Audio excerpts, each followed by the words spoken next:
It's your boy Board Student, back for another episode on the Enigmatica 2 SMP server. So this episode is going to be a very special episode because I have been working on something with the community. I've been working on the project, and I've been of course very secretive about what the project is until now. So we're gonna, we kind of described what we're gonna do in one of the episodes, but you haven't seen anything of it until now. So this episode we're gonna be exploring the project, and we're just gonna wrap up with a little exploration of a few of the things that we did in preparation for doing the project. So this was our spawn village at the very beginning. You guys remember from the first episodes, this crappy little house that I made. Now it's turned to this. It's quite nice. And previously, this was kind of where our food situation was. Tyler Coyote, which is one of the guys on here, kind of decided he'd be the food guy, but now it's kind of more of a museum than anything else because it's been repurposed. Tyler has moved shop to the project, which we are going to go and see now. So we can get to the project from here very quickly. Over there is another portal. We get to a lot of other people's bases with another portal. I'm not going to be showing off people's bases this episode. However, that is coming very soon, and there's some pretty awesome bases to show off. I just don't want to do it quite yet because some people are have a little ways to go before they want to show anything off. So this is the big reveal. So you guys remember where we spawned in the first episode? Well, this is it right here. Ta-da! Look at this. So how did we create this, may you ask? Well, there is a block from RF Tools called the Builder, and the Builder has the ability to mine out a large area of blocks, and if you make special little cards for it, it can mine out certain shapes. So we picked a cylinder shape and had it mine 256 blocks, I believe, up and down, all the way down, so you can see all the way down there. And we did it in two different rings. We started right here and we mined out the whole thing, and then we filled it with a hollow ring of stone bricks all the way around, and then we replaced the outer wall with cobblestone. The builder is very powerful. It's able to do that. We're going to be looking at the builder later in the series because we're going to be using it to build a quarry. But yeah, it's for now, it's just the basic gist of how it works. So you have to provide it with a lot of power. So we all donated power, and then had to store all the stuff someplace too. So what is this? What is the project? Well, the project is a community mall, pretty much. We're gonna have everybody. There's one of our new guys, BC Tattler, otherwise known as Christian. You're gonna be meeting everybody pretty soon. But anyways, this is the mall, and there's lots of different shops in it, and I'm gonna show you around. So this thing right here is one of the coolest things about the mall. It's an elevator, again from RF Tools, which is I love this mod. RF Tools is awesome. But this block gives you the ability to change a certain set of blocks into an elevator, and then it gives you screens as well. And depending on how many of these elevator blocks here, let me find one for you, right there, the elevator. If you when you put one down in like the vertical path of it, you can link it all to each other. And then if you attach a screen to it like this, which is also from RF Tools, it shows you the different floors on the elevator. So if you click the top, right-click the top floor, you can see here come the blocks, just like that. Oops, it hit us. But yes, look how cool that is. It's literally just wooden planks, but you can specify in the elevator block. Let's see if we can click it. Yeah.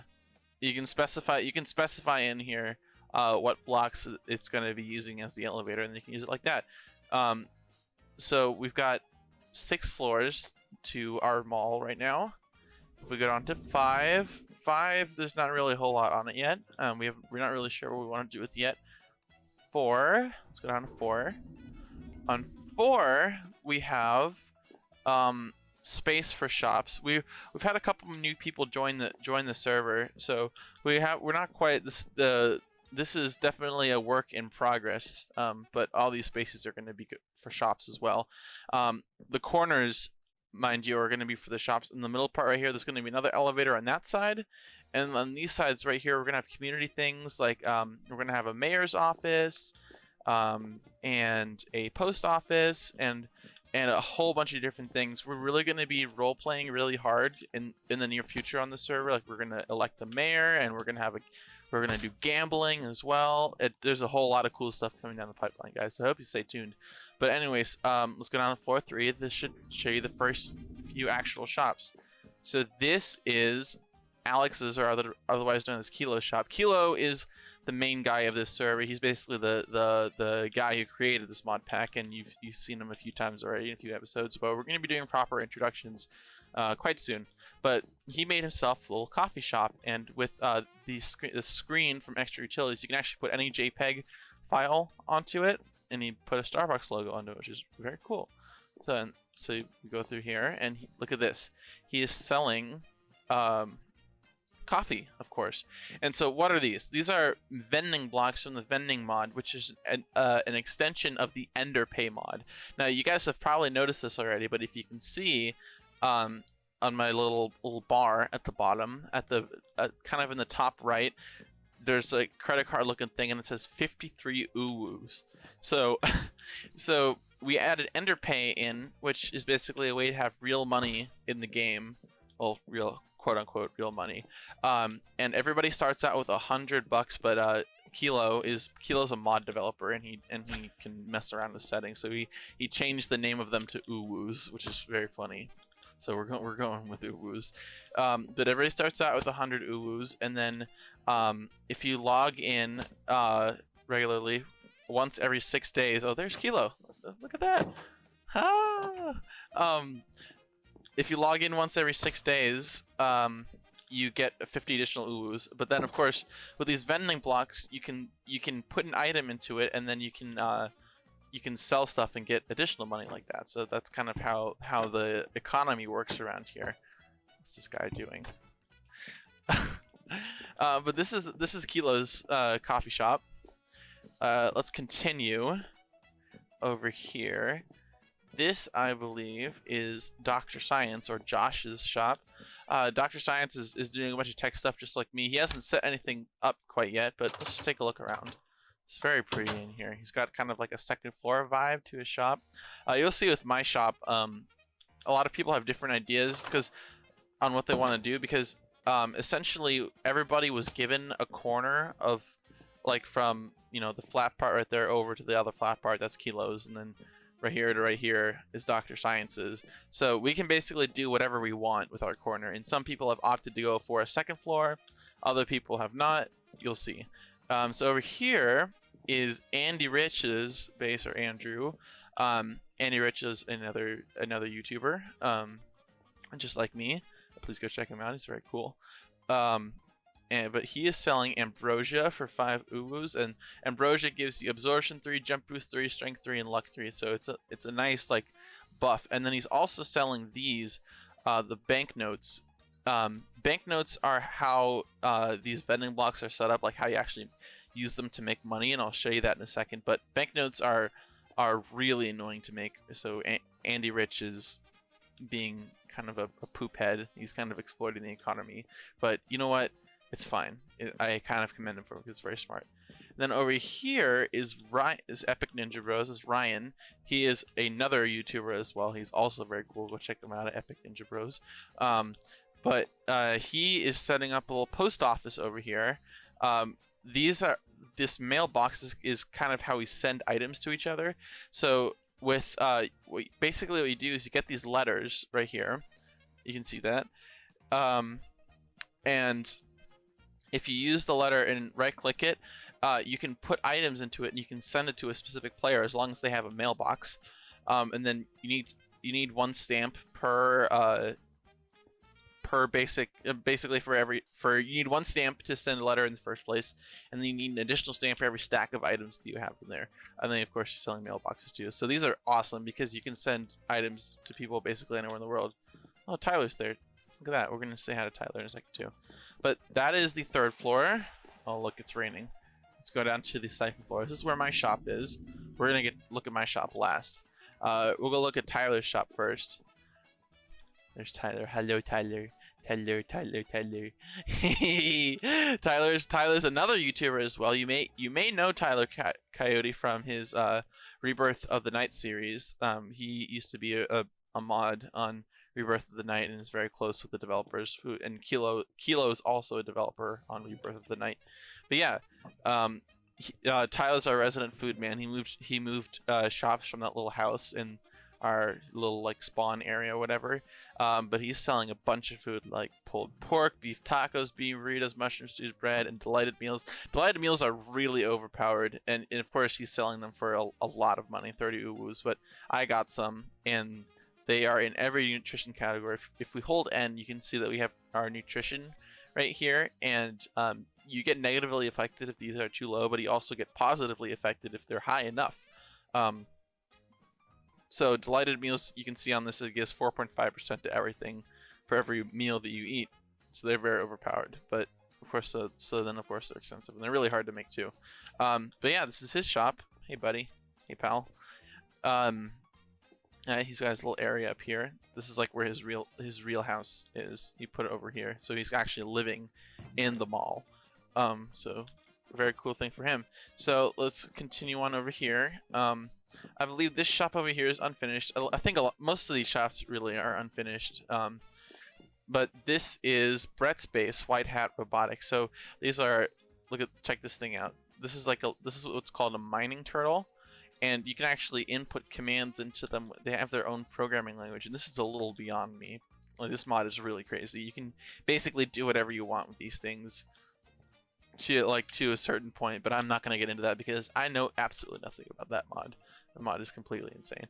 But then finally, this is my shop. You can see I went very grand with my shop. You can see over here I've got glowstone that I chiseled into looking really cool. And this is what my shop's called, Board Student IRL Wands and Tech Limited. So what I'm selling is I'm selling wands. I don't think you've seen me use wands yet, but I have a few here. Let me show you. The building wand is kind of exactly what it sounds like. Let me go out here and see if I can. Do I have any blocks on me?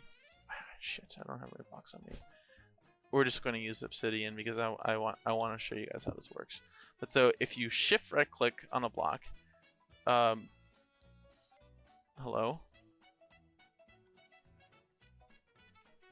Hello? Oh.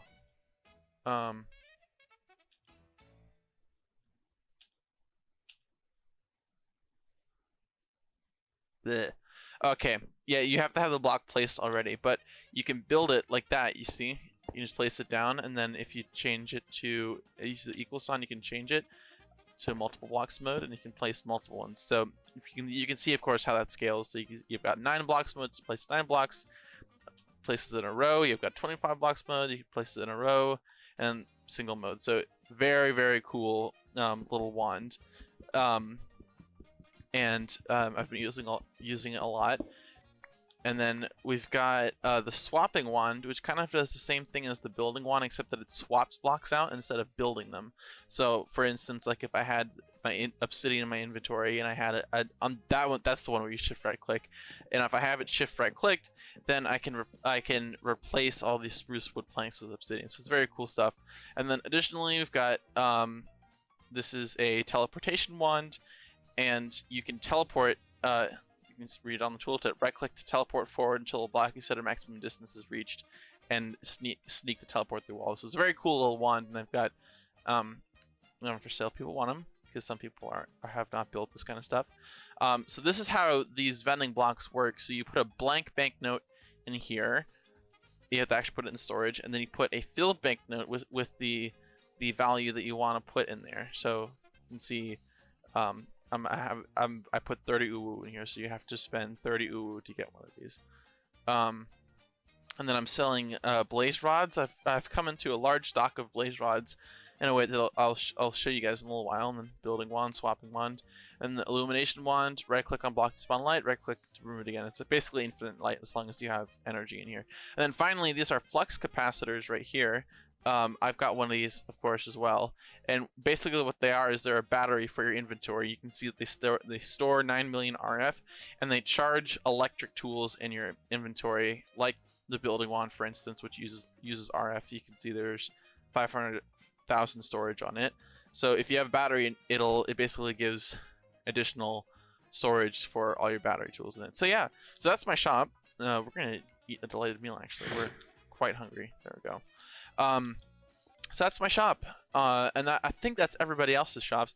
And then we've got a little bit more space in here, because we're gonna see. Look, we can call the elevator if we. Oops, I didn't mean to shift right click. We can call the elevator if we press our floor. And look at Kilo also put some cool screens on here as well. Oh.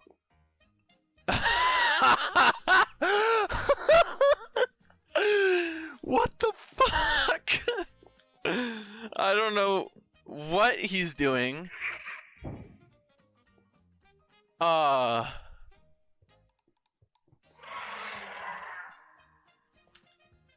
think that was a dinosaur. I don't know what Tyler was doing with the dinosaur, but alright. Anyways, moving on. So we've got a little bit more space down here, and what we're gonna do is we're making a community mob farm down here at one point. And we're also going to put some community power down here too. So some people are scrubs and doing only magic mods and not tech mods. So we figured that it might be a cool thing to do, both for people that start new on the server and for people that just don't have a lot of power. So yeah, but that's basically the entire project. And I'm very proud of it. It's got a long ways to go, of course, because a lot more people need to make their shops, and a lot of people don't have their shops fleshed out yet. However, it's pretty awesome. I love the way the elevator blocks are used, and I love how awesome these shops are looking already. It's a skeleton horse right there. It's really weird. But yeah. Oh. I don't know where that came from. But yeah, that's basically it. I think we're going to call it there because we've already blabbered quite a bit on about the project. But the project is basically what I wanted to show off to you guys this episode. So what I think I'm going to do is I'm going to call it there. And I'm going to immediately go and record another episode that you guys will see in a little while, and we're going to talk about how I came into this large supply of blaze rods, and kind of talk about our future with that. So I will leave you guys in suspense. Oh, we'll get some nice little mood lighting here. But for now, this has been your boy, Board Student. I really hope that you enjoyed this episode. I really hope you enjoyed the project stuff.